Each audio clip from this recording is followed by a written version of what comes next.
You know, having done 4,000 real estate investments, I should know a thing or two about the best way to pay a house off.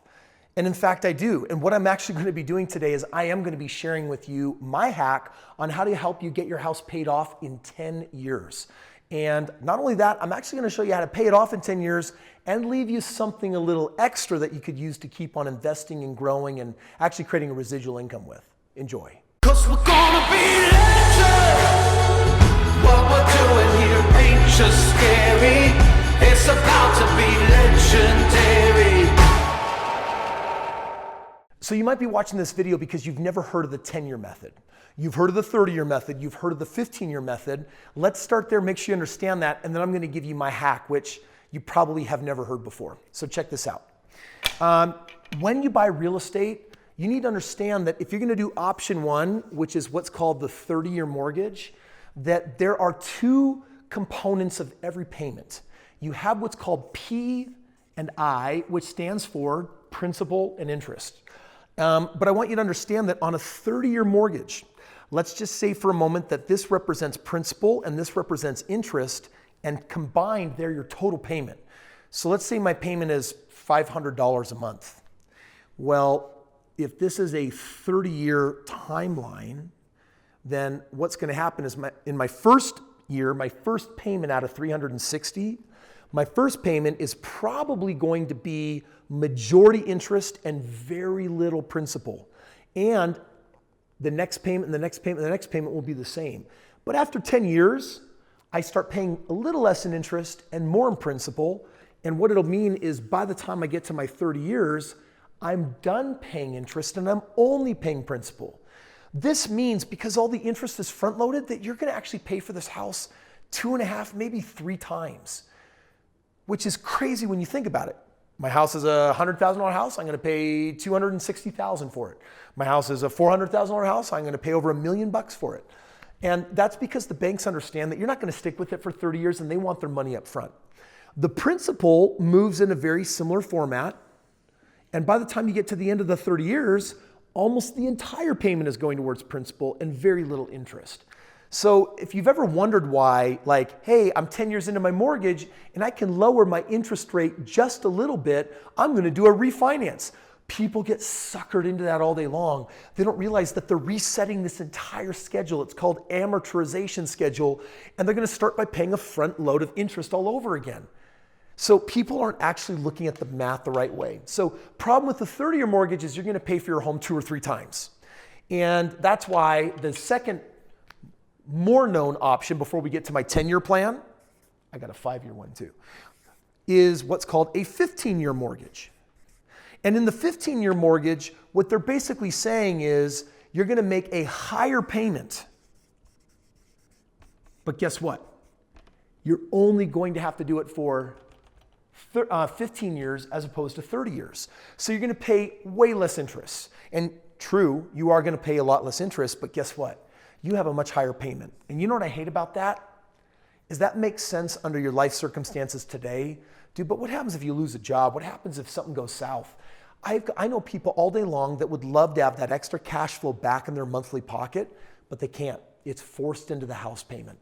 So even though this gets you paid off in half the time, you might have a 20 or 30% higher payment. And so you'll pay less interest, but it's going to cost you every single month. So what I want to do today is I want to give you a third option. And this third option, you know, for all intents and purposes is going to be the 10-year option. You probably haven't seen this anywhere else because I've been doing this a long time and I've just never seen anyone else share it. So let me help you understand what the 10-year option is. We are not going to say, let's get a new mortgage and try to figure out how to pay it off sooner, because I don't like the banks winning at that game of paying all that interest money.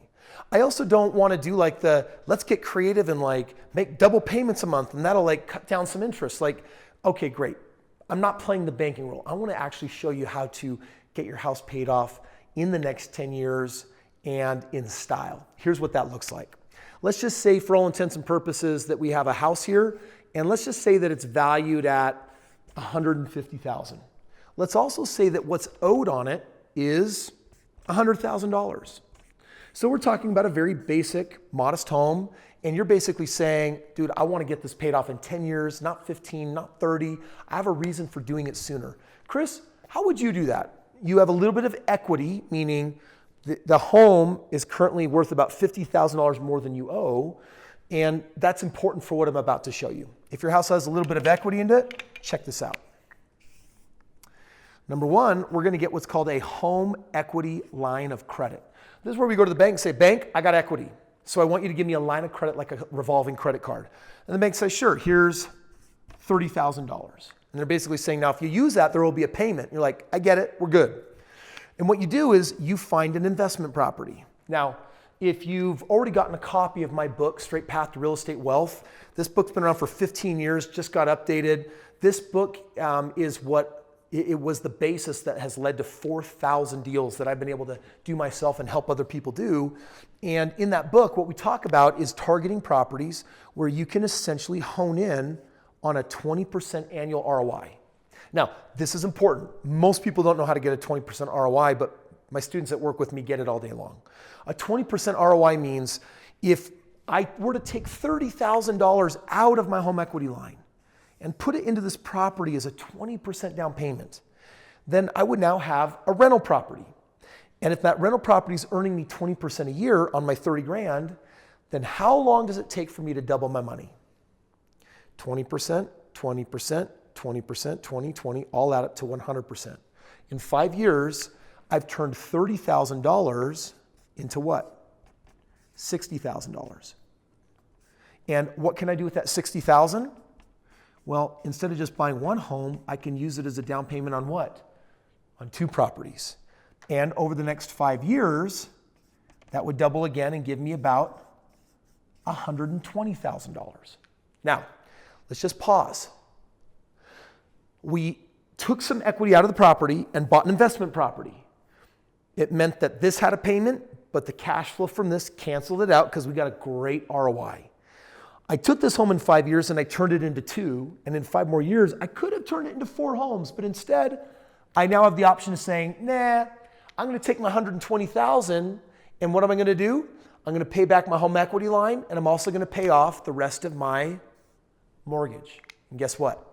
How you got that really paid off without doing 15-year mortgage of increasing payments, not doing the 30-year mortgage and giving the banks their money 3 times over. What you did was you said, I accelerated the process myself. Now, there is some risk in doing this, as others would call it. But for me, the greatest risk is putting yourself and your family in financial harm's way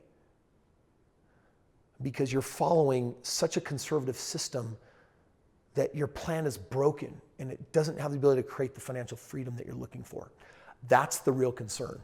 So you have to weigh out which of the two is a greater risk. I've been doing this with people for the last 15 years. And if you have confidence in your strategy and you know what you're doing, you're gonna crush it. Which is why, if you don't have a copy of this book, I just ordered a truckload. They go really fast here on YouTube. But while supplies last, if you click the link below, I'll get you a free copy of this. It's on me. I am gonna ask that you cover just the cheap shipping on it.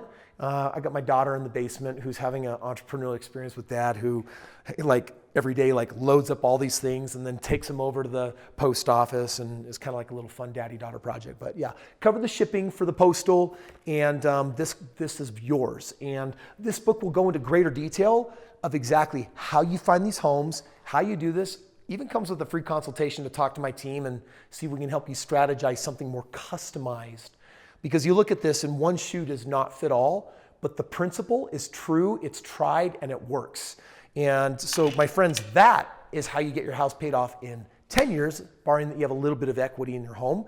And if you don't, we've got other things that we can do. In fact, in your private consultation, I want you to say, how can I pay off my home in 5 years instead of 10 years? And we have a game plan for that as well. So listen, thanks for watching today. If you're not a subscriber, make sure you take care of that. Links below for getting your free copy of the book, talk with a member of my team, or learn all the other ways to engage with me. Take care, my friend. This is your mentor signing out. I'll see you tomorrow.